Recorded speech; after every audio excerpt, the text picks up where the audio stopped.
Live now.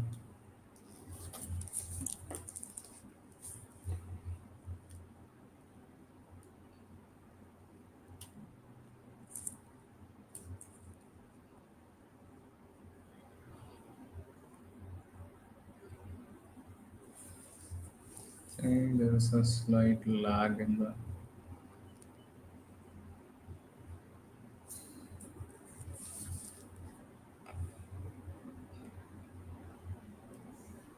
Are we live? Okay, so it's like loading. Okay, hey Yes. guys, I think we're live.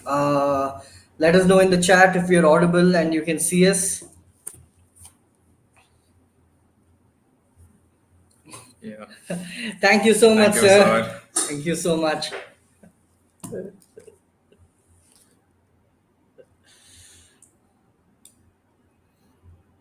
Oh, a lot of wait. Yeah.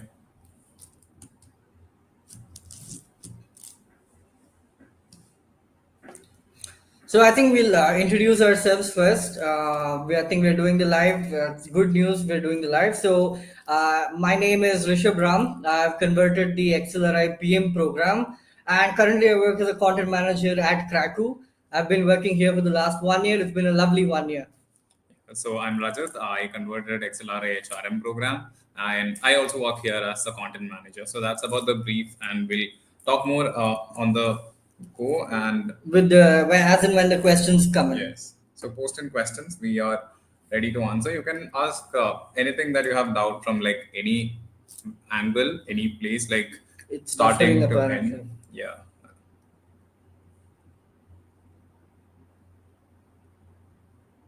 Okay, apparently it's fine now.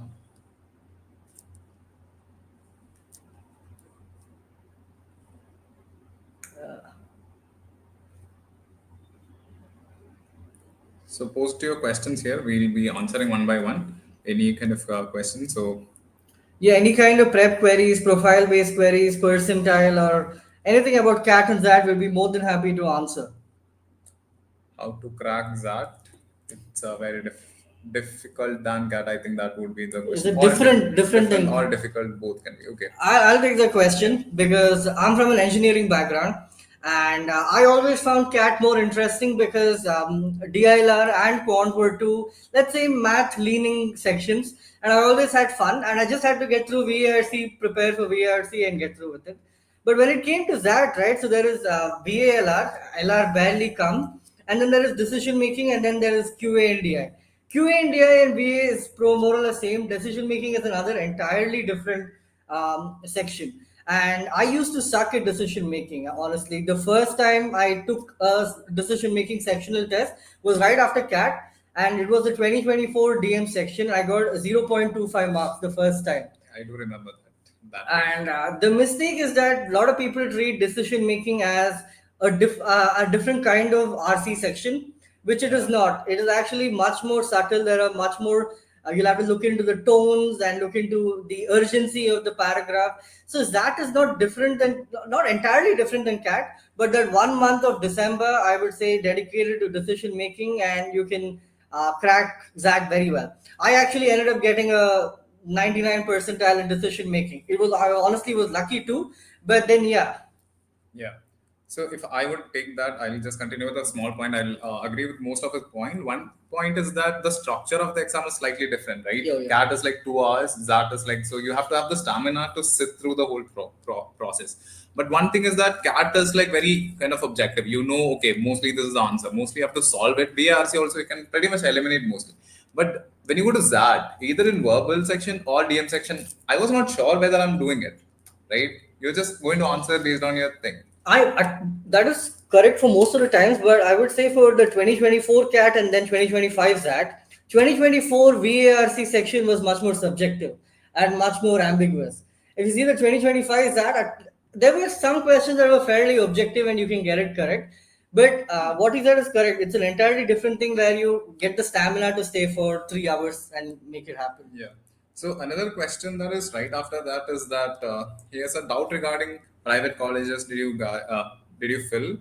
So before CAT, then can you name them? Are we buffering? Yeah, we are buffering here a bit, but let's go with the question.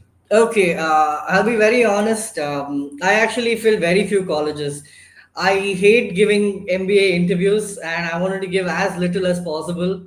I only filled the colleges I was like really interested in going. So I only filled Blackie, couple of other. I filled ISB, I filled Blackie, and I filled IIM Mumbai, and then I filled XLRI. That was SPJ. I feel, yeah, and SPJ. That was it. Right. My CAT was not very good. I got calls from ISB and IIM Mumbai. My XAT went well, so I got calls for HRM and BM programs. So I had 4 interviews, and I was more than happy with it. I didn't want to give too many interviews. Yeah. So if you look at private colleges, you have good colleges like SPJMR, XLRI, ISB. Then if you add on to it, so NMIMS would also be there, and SIBM would be something which I would add. So these are the colleges, private colleges that you can actually look at. And what you need to make sure is that you have to open your options, right? Not every time you can actually say that I can surely get this CAT done and get Blackie calls, right? That's very subjective. CAT, if you clear CAT and get say 99.7, that's like pretty much, it's not sure that you can get all the calls. So Oh I no, think, it depends really upon the yeah, person on what they're looking for. I was very sure of what I wanted, and I knew this thing. I didn't want to fill. Let's say I didn't even fill the IITs. I didn't fill CAP. Even though I got the CAP call, I didn't fill the CAP yeah, form. So it really depends upon where the person is willing to go. I would say that's like a double-edged sword Yeah, actually. yeah, 100%. It could have backfired big time. You started giving ZAT mocks after CAT exam. Yeah, totally. We started ZAT preparation only actually a week after CAT exam, after the response sheet and everything came out, only then we started ZAT prep. Yeah. So that, like, essentially most of the skills that you use are same. The only thing that you have to add on is the DM skills. So about that, Jashan has a question: how to handle mock anxiety? Like, I think you could go first with that. I mean, do you have the anxiety? That's the first No, question. I don't have any mock anxiety. The only mock anxiety I had is around DILR section, Yeah. because it's so make or break. And honestly, with my kind of profile, with the way I perform, I usually get very equal marks in every section. Like last year, my marks were 36, 33, 33. This year, my CAT marks is 31, 36, 34. Yeah. Right. So I need to do well in every section to, let's say, justify a good score. So DLR, I get a certain amount of pressure, but so I balance that out by taking a lot of DLR sectionals, and that was more than okay. So one thing is that mock anxiety is about you thinking about your performance. So that's what I would say. So performance anxiety is essentially what the mock anxiety is referring to. I think you should follow what Maruti sir often says, that you should take this as a testing yourself rather than showcasing it what you are, where you are. Okay, test it yourself, test yourself every time. See where you are standing and go forward with the mentality that I'm going to improve where I'm lacking, rather than I'm going to say, oh my god, this is a low score, I'm bad. Yeah, Right? another thing, honestly, that Maruti sir himself told me while I was taking mocks for the CAT 2024 exam, right?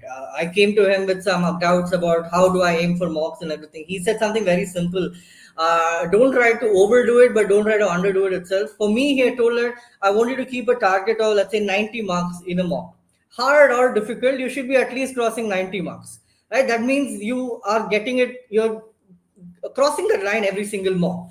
So that was a good indicator. Honestly, that is something that you guys can look forward to. That you can keep to that. You have some line and you want to keep be above that line every single time. But that time you won't have a lot of mock anxiety, and that time you won't also feel like you're underperforming in the mocks. You can keep a good target and just hope to be above that every single time. Yeah. So Jashan J has one question. One issue I face is during mock, I'm able to solve like 5 to 6 questions correct, but during analysis, able to solve 10 to 14 questions. So this happens to not only you, a lot of people in general. I also face the same situation because not under time pressure, we are able to solve it, which means the concept clarity is good enough. What I would say is that we need more practice and the ability to solve it on point at the mock. So you can go ahead with that. I think that's correct, honestly. What the big trade off I see a lot of people do is that they increase their attempt rate and trade off their accuracy, which I think is kind of stupid to do. I'd rather, let's say, much more focus on, in, let's say, for quant, for example. It's much more impressive if you attempt 11 questions and get 10 questions correct than getting 11 questions correct after attempting 14 or 15, right? So I am the way I do mocks or the way I did CAT and ZAT was completely accuracy based. I try to get as many questions as correct, everything that I attempted. I'm kind of slow when it comes to solving quant and DILR, so every question that I attempt, I have to be correct. Right, so that is one thing that you can look to improve your mock performance. If you're attempting 10 or 14, that's a good attempt, but then your accuracy is not good. That comes with a good amount of conceptual clarity and practice. So attempt wise, you're already there. You can improve on the accuracy. So he's asking one solution. One solution is practice, right? Daily targets every day. I think And daily target is the solution, honestly. Daily target is the solution because it's also very shrewd when it comes to time. Just 15 minutes for a test for each section. it's actually enough. Like 15 is No, enough. 15 is the correct amount. Right? Let's say 15 minutes for 5 questions in quant, that's 3 minutes per question, Yeah, right? that's like enough. Translated to a mock situation, that's 13 questions you attempt. Yeah. Right, with that. And 13 questions is a good attempt if you're getting 10 or 12 correct. Correct. Right? So daily target is the solution. So one profile based question, Derek, you can go ahead with that.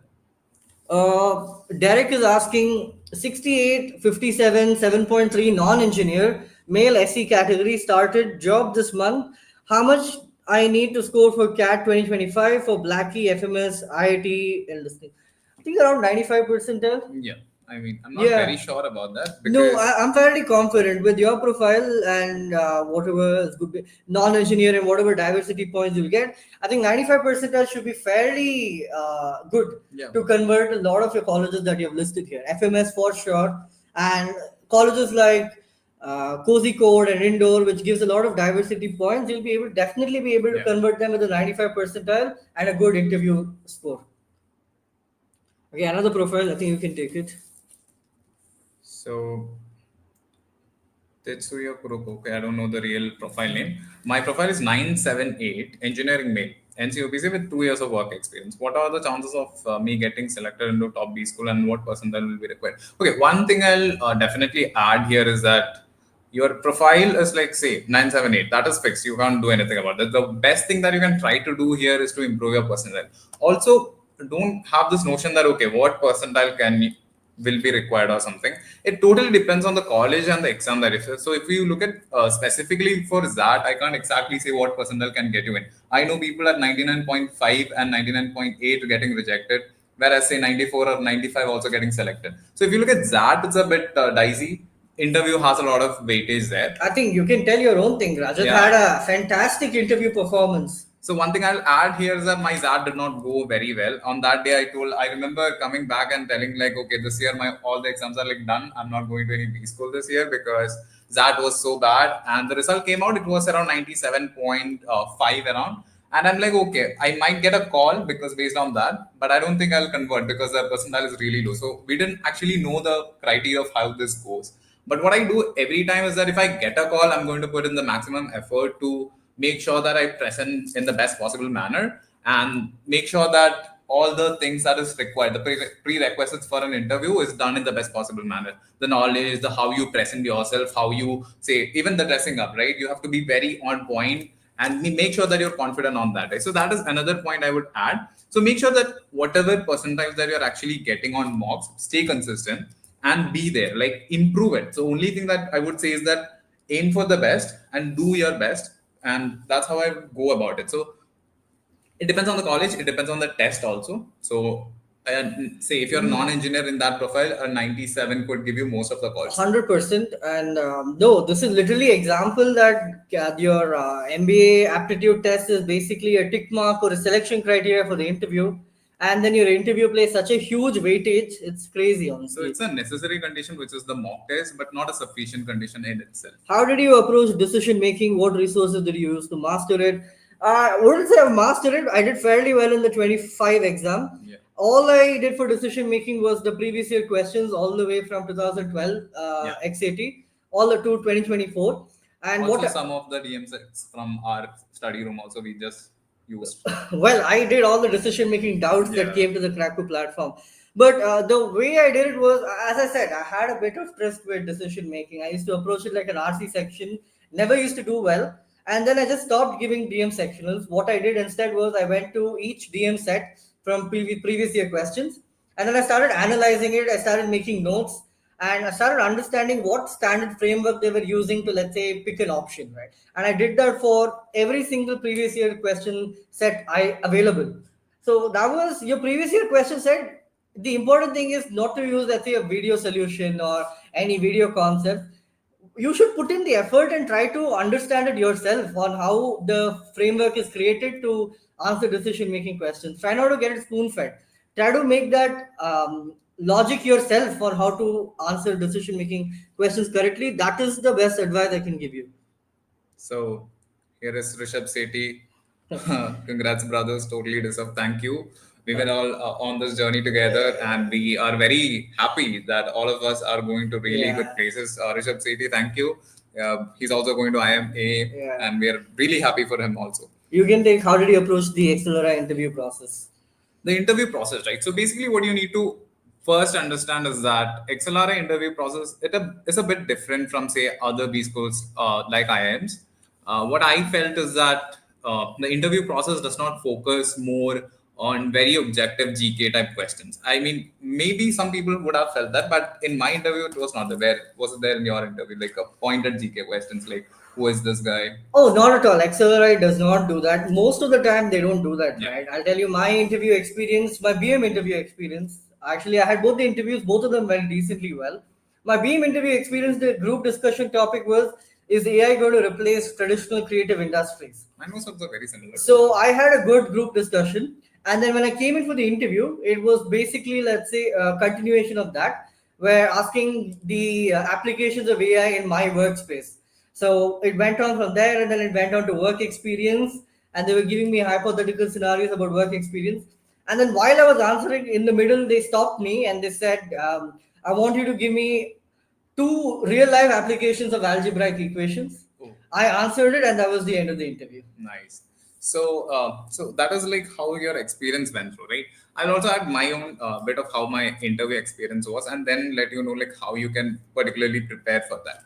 So my interview was basically HRM. So interview process is in three stages. One is that you go for a group discussion, and then you have a writing ability test, and then you have the personal interview. So this is three stages, and they are having high weightage.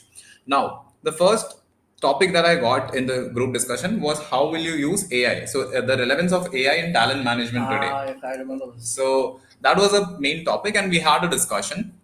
So around 8 people were sitting in a panel, and the group discussion was going on. And then after that, the same topic we had to write a writing ability test. So one thing is that make sure that you are able to perform well in the group discussion, not actually cutting anyone, but actually overpowering them with your words, with your statements. Honestly, guys, I'll be very honest. I don't want to sound condescending, but then if you have good material to speak about in a Yeah. particular topic, you can easily get 5 to 6 points in a group discussion. It's really not hard, right? It's a lot of the times if you're observant and you're careful about what others are speaking, it's very easy. Let's say if Rajat says something, it's very easy for me to take that and add another point to that, right? So So you have you to can be. either add or counter that depending on the situation. I think adding always looks better. It looks more positive. It looks like Yeah. you're gelling better with your peers on the table. But obviously, if there's something outrageous said, you have to counter it. Yeah. So that is there, and then you have to write about it. So you will. So in our case, the same topic was given. So Not writing in is every not. case, the same topic was given Yeah, everywhere. I'm not just talking about say what if next year they change it. That's what I'm saying. In our case, this was a so they made us write on the same topic. So make sure that you are writing in a structured manner. You have to have a structured how you structure your paragraph, how you structure your statements, how the arguments are presented. So basically, you have to have a logical flow of ideas. You can't just randomly write something and then say a negative point, then say a positive point. So you have to have a structure. So basically, know how to write properly. And then in the personal interview, it will be very subjective on the personal interview. You may not have exact right questions. So I felt like it's more like testing your ethical way and also figuring out how you as an individual will respond to situations where you're not comfortable with. So Yeah, that's another thing, honestly. That was something that we both did. We both realized that XLRI puts a fair amount of emphasis on ethics and behavior and everything. So that's something both of us looked towards and we prepared answers. Like, even though, even my question, use of AI in traditional industries, I put a lot of emphasis in putting in points related to ethical dilemmas with AI, this thing, or copyright with AI. So stuff like that, you have to be slightly shrewd and understand what the institute wants during that group discussion. So another question is that what advice would you give to someone starting ZAT prep today? today? Do CAT prep.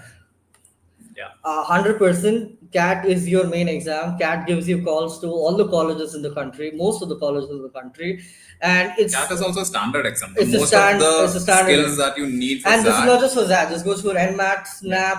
SNAP, even if you want to do GMAT, right? Do CAT, because the LRDI section and the quant section is honestly on the harder side. CAT preparation will give you a good base and good understanding of everything, honestly, including for all three sections.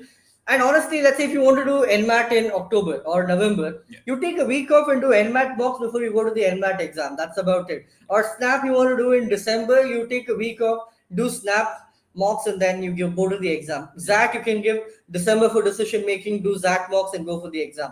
Right? But that it seems seamless when I say it, but that happens only when you're prepared for CAT well. So that's there.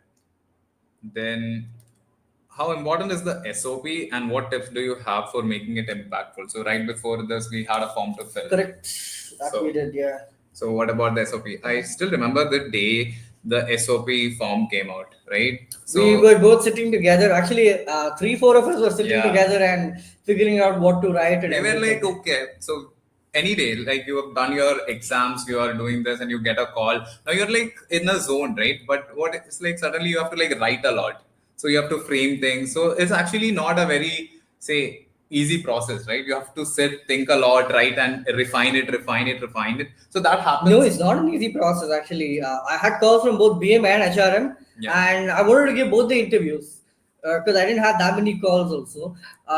So I honestly took the entire weekend, Saturday and Sunday, to write my BM three essays of 200 words each, and then I took Monday and Tuesday to write HRM. But the BM one, you have to, let's say, the way I would say it is, it has to be personal to you, because the interviewers don't know anything about you. They get to know you first in the GD, but they get to know you about your views on a particular topic or your knowledge about a particular topic. They don't know you. The only time they know you before you come to the interview and they speak to you is your SOP form. So it has to be something personal. If they ask you something from the SOP, you should know it 100%. And that goes for, let's say, your views on a particular topic that they have given.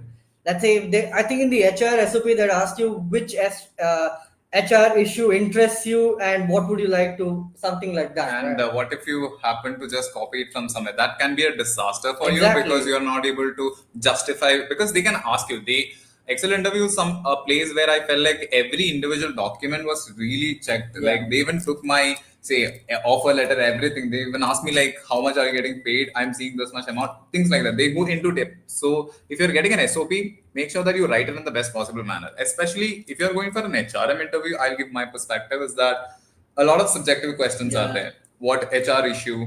How would you approach a issue that you had with one of your peers? Or That's one more to that was add. one thing, and we were thinking of like how to write this. So we had to sit there, think through it, and then write. And also make sure that when you write that, you refine it in the best possible manner. You can actually take help of any of the seniors. See, if you ask someone out on LinkedIn, they'll surely help to read your SOP And and another see. thing, I think it goes for most colleges, but more for Excel, I would say. If you have good work experience, when you say you're involved in the workspace, you have a lot of things going on in the works in your work, right? Nothing as good as that, because that Yeah. sorts a lot of your SOP topics. It gives a good amount of things to speak in the interview, right? So, good if you're, let's say, at work right now, you're looking at ZAC 2026 and you're looking at XLRI. Try to be involved in your work a little more, because that will give you topics to speak about. HR will give you topics to speak about what initiatives you took at your workplace. So be more involved in your work, and that will really help you in the interview process. So to clarify, what he actually said is that not only do your whatever you're supposed to do, get out, see what more you can do in your say on the Correct. Yeah, place, that's right? a If you better way to can put it. Yeah. do something which you can add to the value, add value to the firm that you're working in, go get it. It need not be something which is actually gonna be put into your work as like say so-called achievement or something. But the thing is that these experiences actually give experiences in your life that can be say you can speak about it. Yeah. No, it's about that. It's literally that. It's about you going out of your way in your work experience, at your work, and picking up a little more work, interacting with other teams. Right? So it gives you more exposure. It gives you more material to speak about and write about. And there's a question about the HRM interview. Oh, this one. Shubhangi Sharma, how to approach XLRI HRM interview? Since it's not for a specific specialization, what do you think the interviewers are looking for, especially for somebody not coming from an HR background? So, one thing I'll really say is that most of the people, I don't think anyone actually really comes from HR background, whoever I've seen in my interview panel, or anyone who I've met or know who has converted, whoever is going to be in my batch. There are a lot of say engineers who are people coming from say BCom background or say BBA background. I am specifically from a BBA background, but I focused more on marketing in my undergrad. So very few people actually come from a core HR program. So what happens is that they are not trying to look for someone who has already done HR. They are trying to look for a person who is able to understand people management, who is able to say manage people well, manage ethics well, who are able to understand the whole human resource angle rather than already working there. So it's a specialization or an interview process where what they're looking is the person's ability to adapt in any situation and able to think on the feet and who are able to manage, say, whatever given aspect of human related stuffs are. I did the HRM interview too, and Yeah. my group discussion topic was pretty interesting. They said it was basically individual bonuses versus team bonuses, and I jumped on that because I had like 100 sports analogies to give, and even in my written ability test, I spoke about Kobe and Shaq and all of that stuff. So in the group, as soon as I came into the interview, because I laid out so many interesting points, they were like waiting to speak to me, and all three interviewers were taking turns speaking to me about different things that I said in the group discussion, and then they asked me about work experience. One thing you will get for sure if you're working and giving the interview is what are the HR policies at your workplace. Yeah. That is something you'll have to know, right? So basically, that's just what he said is just knowing what is happening around you, and your ability to adapt and improvise and be, let's say, manage well in a very diplomatic and politically correct manner. Another question is, did you have any work experience? Yes, I had 10 months of work experience when I went for the interview. He had 12 months of work experience. Yash Agarwal, at least how many LRDI sets do I need to solve per topic? Yeah. Per topic. Per topic? Oh, I thought. Per topic? I don't, man, that's a weird question. One thing is that it's very subjective. That's what I will add there. It's a weird question. I'll say that I'll answer it in a different way. You need to be solving, let's say, at least two LRDS sets a day, and you need to be over a period of a week. You need to ensure that you're solving sets from every topic of LRDA that is there. I think that is a good measure. How many sets per topic is very vague. Yeah. Rajanish Dabas is asking, bhai, ACADS 777, I think 7766 hai. Gap, koi issue nahi hai na. So here, I think the last six is Post graduation. I think so. So that's definitely going to help you. And if you're from a non-engineering background and you have done a post graduation also in a non-engineering background, you'll have a lot of diversity points. Yeah, but one thing I would add a caveat is that okay, you look at the profile numbers, so it might be a bit difficult considering the pool of applicants who are applying to these B schools. Again, so the academics, he's right. It'll slightly pull you down because there are a lot of 999 people. But let's say you will do very well in the aptitude CAT or XAT, you're going to get calls. The most important thing is that you make a story for yourself and you're able to tell that story. Why, even including the fact why you have a gap year, why you have, let's say, it's not very good academics. All of that you'll have to sell it in a way that is justifiable, and that is something that you'll have to work on very well after the entrance exams. But right now, as he said before, the profile is something that you cannot change, right? Rather focus on doing the exam as well as possible. Do we have any more questions? So much questions are not loading. You can ask anything related to how. So one thing which was I missed out was that how to prepare for the interview. Yeah, you can. We'll both take turns talking about how we each prepared for the interview. So first of all, what you need to make sure is that the basics, not going to external stuff, what you have done in your life, right? Right from your schooling, right from your undergrad, whatever you have done, you should have absolute clarity on that, right? If you studied, say, science in 12th, they can ask you any subject related to, right? related to that, right? So if you have studied something, you need to know, but that doesn't mean that they will go into in depth, right? You need to have a peripheral knowledge of what you say. If you are saying that you're an engineer and say they are asking you thermodynamics, how would that look like I mean, if you depends on don't what kind of know? engineering you've studied, but I get what you're saying. Yeah. Yeah. So, I mean, undergrad, you have done 12th. You should know the basics, right? So, that is one thing. If you have done something in your undergrad, say, I've done, say, BBA. If I'm being asked a question on marketing, I should be able to answer most of them. Also, considering how well you have done in your undergrad, also, if you have done really well, you have really good grades, you should justify that grades. It's not like, okay, I've got the grades, now I don't 100%. remember anything. That's not a good answer at all. You have to go back, prepare well, make sure all the points that you actually showcase, you are able to justify it. That is one thing. So schooling, undergrad, everything, you should be really sure. Then where you're coming from. So if you're coming from a particular place, make sure that you know you are the citizen of that place, right? You should Yeah. know the culture, the heritage, where you're coming from. So this is what I'm saying in a general interview standpoint for most of the colleges. See, specific colleges like SVJMR and XLRI, they did not ask me about any specific thing about my state or something. But yeah, IITs ask. Your Yeah. IITs will ask, IIMs also will ask, Yeah. right? But with my interview preparation, right, I have from school onwards, I've been very extroverted when it comes to participating in debates, quizzes. So I have a good amount of general knowledge. I have a good amount of debating skills and public speaking skills. I graduated only in June 2024, so it had not even been a year. So I was fairly in touch with my engineering concepts as well. So my interview preparation was solely focused around one thing about how to be politically correct, diplomatic, and speak in a very refined manner for the interviewers, and they expect that. They expect you to be very refined and politically correct, which I was having a really hard time doing. So almost my entire interview prep revolved around that, speaking in a very refined manner. And I did a lot of mock interviews with Marti sir and Saili ma'am. So my interview preparation was actually very psychological on how to be present in the interview, how to speak in a group discussion without interrupting anyone else. Because as I said, I've been debating my entire life. Yeah. It will look horrible if I cut someone off while they're speaking in the GD, Yeah, and absolutely. then I add in my point, right? Wait for someone to finish speaking and then add in. So it was a different kind of interview preparation for me. But yeah.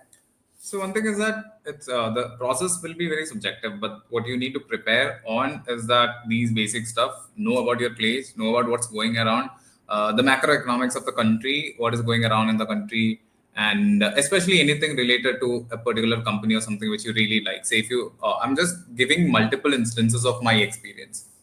So someone's asking two questions on LRDI. By LRDI कैसे करे or LRDI So when it comes to LRDI, right, I'll tell you there is a set pattern of LRDI preparation that I recommend every month that I have done. First thing you need to do is you need to go and do every single previous year question set that has Yes, come absolutely. from 2024 to 2018, every single LRDI set. And even if you're not able to do it, it's fine. I would request you to try to understand that set while reading the text solution. Try to make yourself understand it. If you can't, watch the video solution and understand the set. The reason I ask you to do all the previous year question LRDI sets first is because it gives you a good base, good starting point for LRDI. Because when you attempt an LRDI set, let's say in daily title, you won't be completely clueless on how to approach the set. So do every single previous year question LRDI set there is. Next, what I like to do or what I did was there are these videos on YouTube that Marti sir has made. 25 Marathons. 25 most expected LRDI sets, right? It's like a 6 hour long video, right? There are like multiple such videos like that. I'd say you can watch that, right? Because it's again a faculty solving LRDI set in a very systematic manner, and it gives you a good leeway into understanding how to approach LRDI sets and how to do LRDI sets. So I agree when people say that practice in LRDI is not everything. First, I would say understand how to approach sets, understand the basic methodologies of set, right? Understand how to solve sets in a structured manner, and then you have to practice a lot. But this prerequisite is very important. Yeah. So one thing is that LRDI, you may have situations where you're stuck at a certain point. You may have situations where you are not able to move forward. Maybe there are situations where you miss a certain point, which is absolutely important for you to unlock that set. And these things come through practice. When you actually sit on doing a lot of LRDI sits, it also happened to me also. That is like when I'm doing and sitting and doing, I missed a certain point. Now, after a while, after doing multiple number of questions and multiple number of tests, now you actually remember, oh, I should not do this mistake again. So And the that reason sets that in. we ask you to do all the previous year question sets first is it's CAT. It's the best LRD assets you can get your hands on, right? Yeah. Later in a mock or in the next year CAT also, even if you get that 1% memory that this is the kind of table I need to draw, this is how I need to approach the set, right? That is good enough. That is a good enough start for you. So LRDI also is a lot of pattern recognition. You can do that. So one question is that what sort of work experience did you have and how did you sell it in the interview if it was not really relevant for MBA? I mean, for Both of us, us had work experience working in an edtech firm, Cracku specifically. so we Uh, have a pretty much relevant experience, but people also have another question. What if it's not very relevant? So that's so another. the thing is that one thing that we learned, this is what Marty sir told me, is that if they ask you what do you want to do in an MBA, what do you want to study, actually don't say finance or don't say consulting, because that time they'll actually target you and say that if you are actually interested in finance or consulting, why aren't you working there? Or why didn't you try getting a job there, right? Yeah. So we have prepared defense saying that we actually just want to study. We are interested in studying. We actually don't know what we're looking for. We just know that we want to study business management and we want to study, take as many classes and do. So that time, any work experience becomes relevant if you have done well in that work experience and you can speak about the work experience well. Yeah, I also agree on the same. So the thing is that whatever work you have done until now, you have worked, right? You have worked on something which is actually relevant. You are getting a job after you're graduating from something, right? So only thing is that it should be relevant in the sense, right? Yeah. You should be working in a registered company with all the necessary prerequisite documents. You should have a salary which is coming. You should have a payslip which is coming. Everything should have valid documents. Yeah, but So I will that's tell one you thing. this. I will tell you this. But if you are working in, let's say, a Goldman Sachs or a JP Morgan, 100% that will look better on your Yeah, profile that than is it. working on, let's say, even a startup or Infosys or even Deloitte. It will look much better. That time, work experience matters when it comes to profile. But work experience in interviews and how you speak, that matters on you, on how well you have understood your work. So what if someone is not really relevant, say working in a field which is not relevant for MBA? How would you look at that? Say that. I mean, just say that I want to pursue business management, and that's why I put my time studying for CAT and XAT.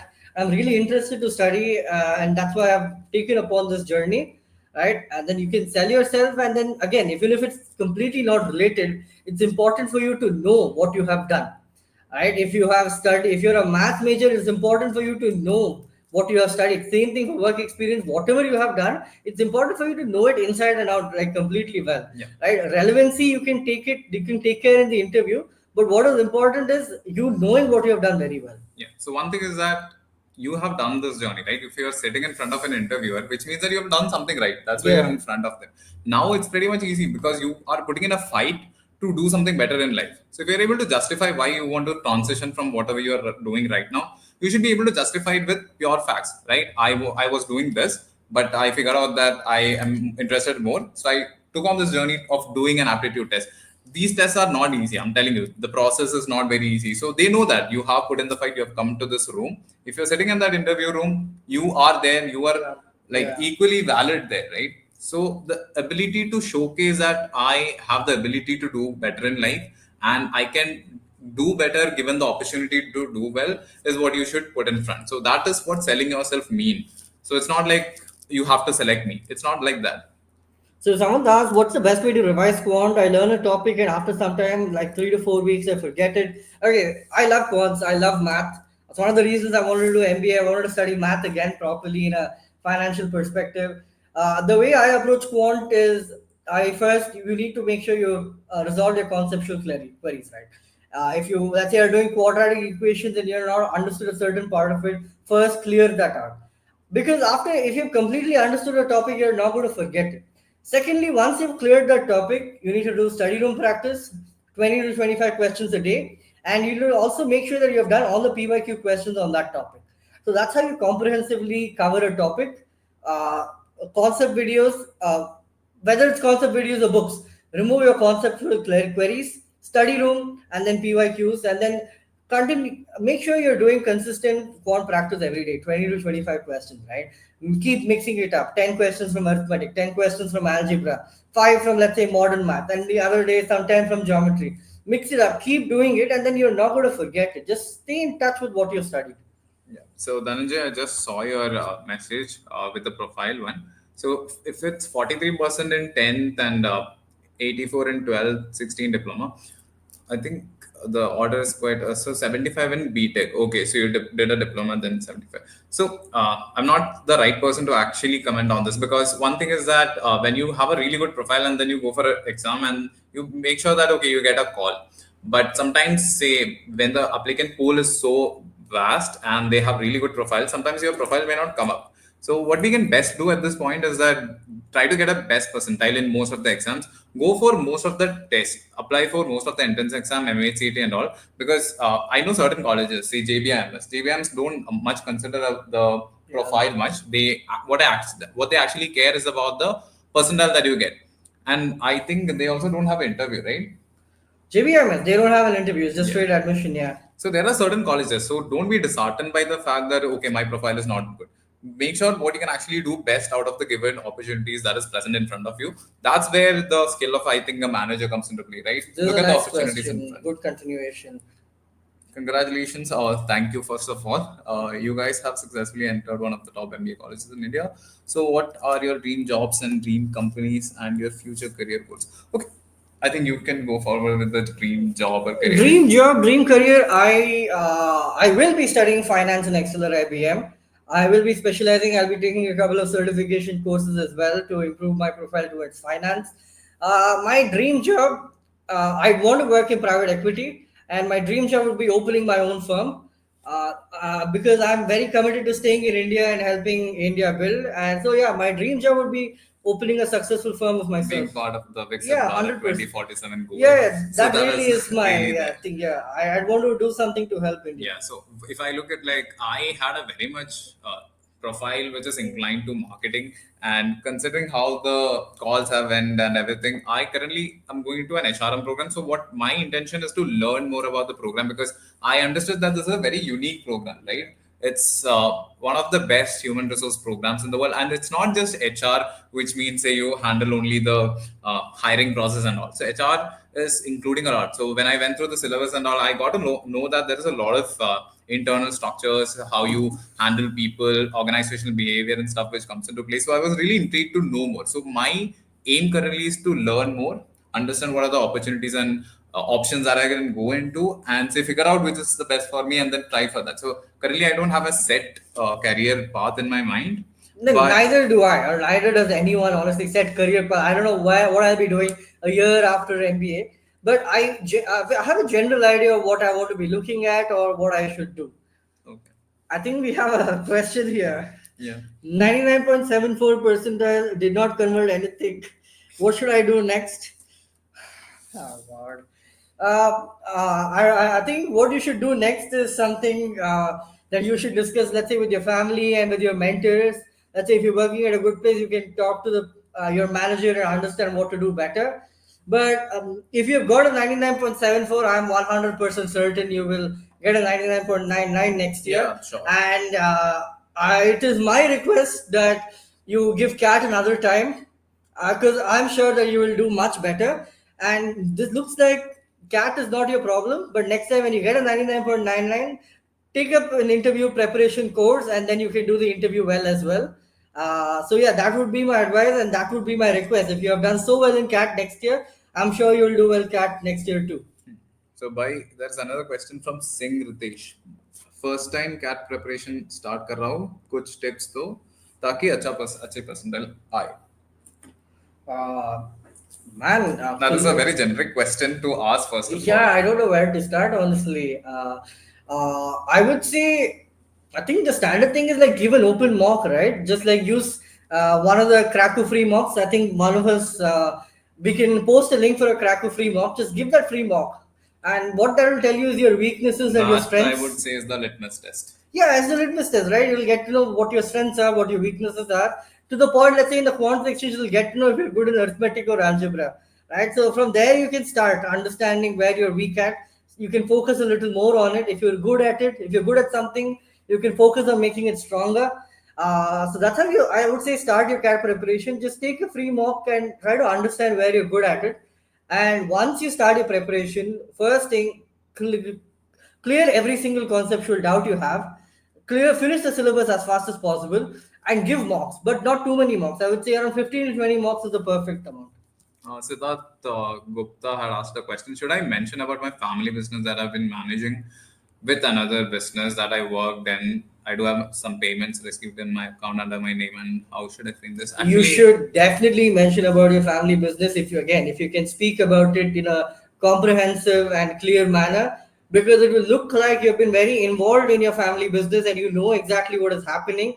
It will be impressive because you're going for a literal master's in business administration. So if you have a good grip of what is going on at your home or your family business, it'll look good. If you have a good hand on what is happening, to the point of finances, to the point of operations, you should know everything. If you're that confident about your family business, please mention it. Okay, so we are nearly ending the session here. Post your questions as quickly because in 15 minutes we have a live session from Cracku going out from Siley ma'am. Siley ma'am is taking a reading comprehension. No, it's a parajumble session today.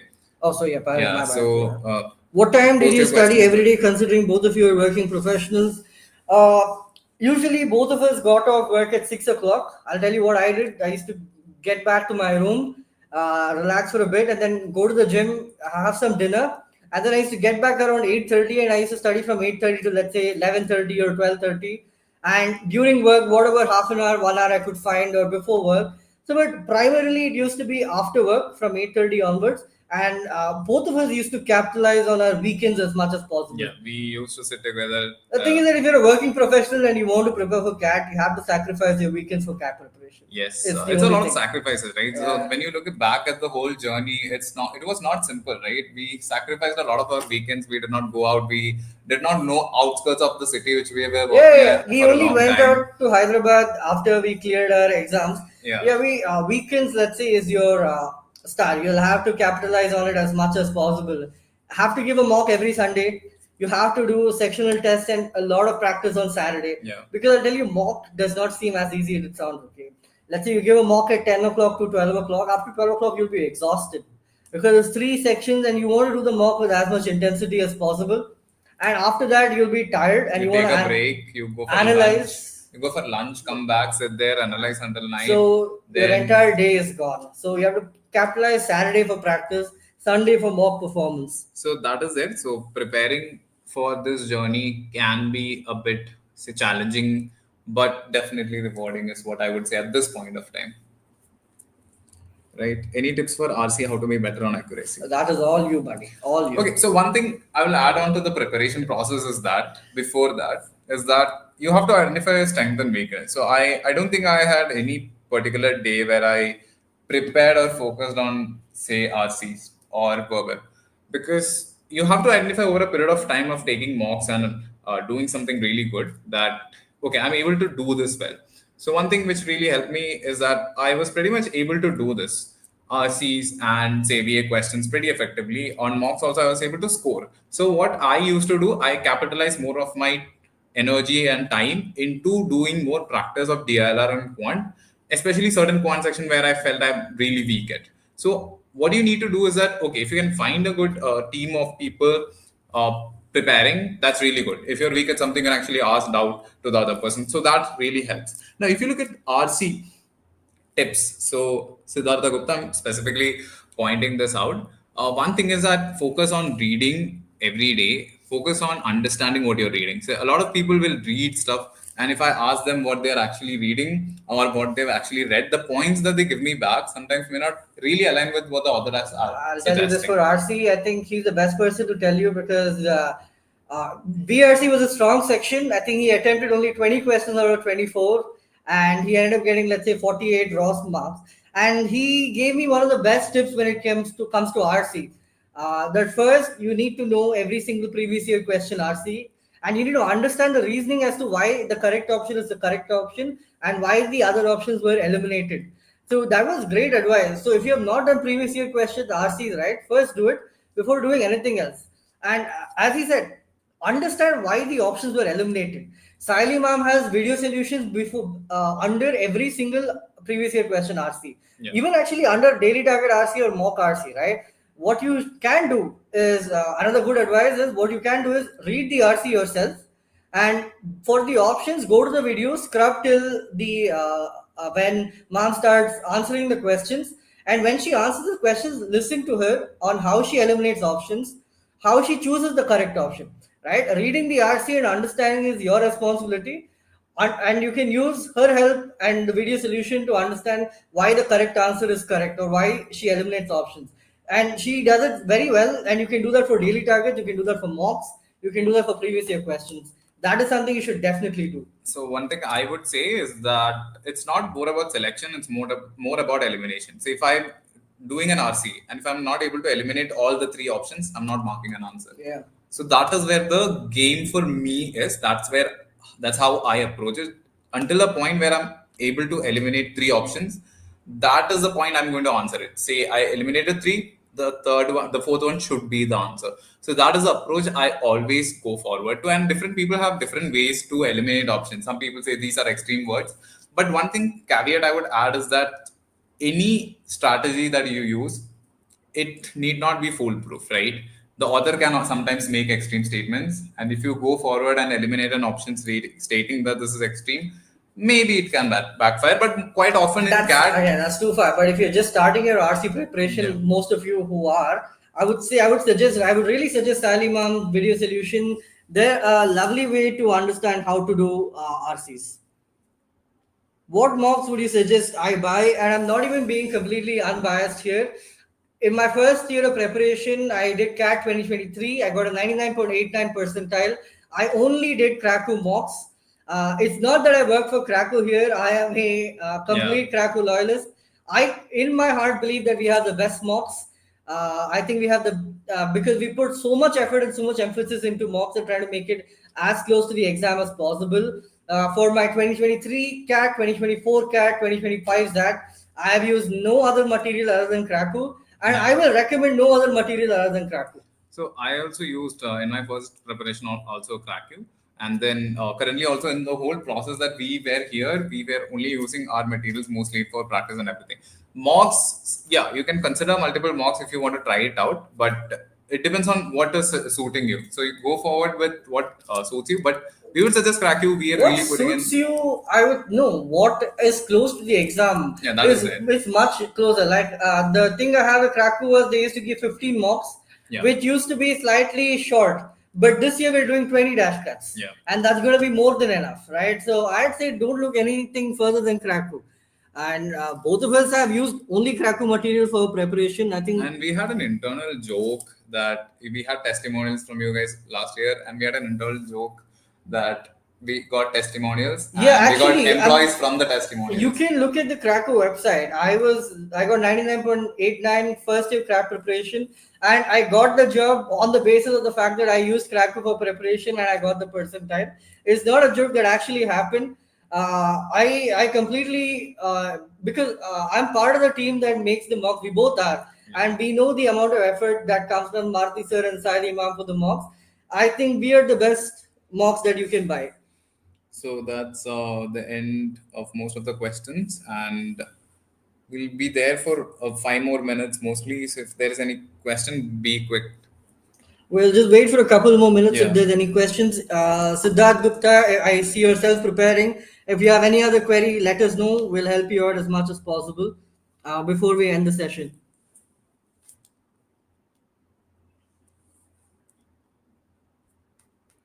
So I think our students will also be ready to get into our live class, which is starting soon.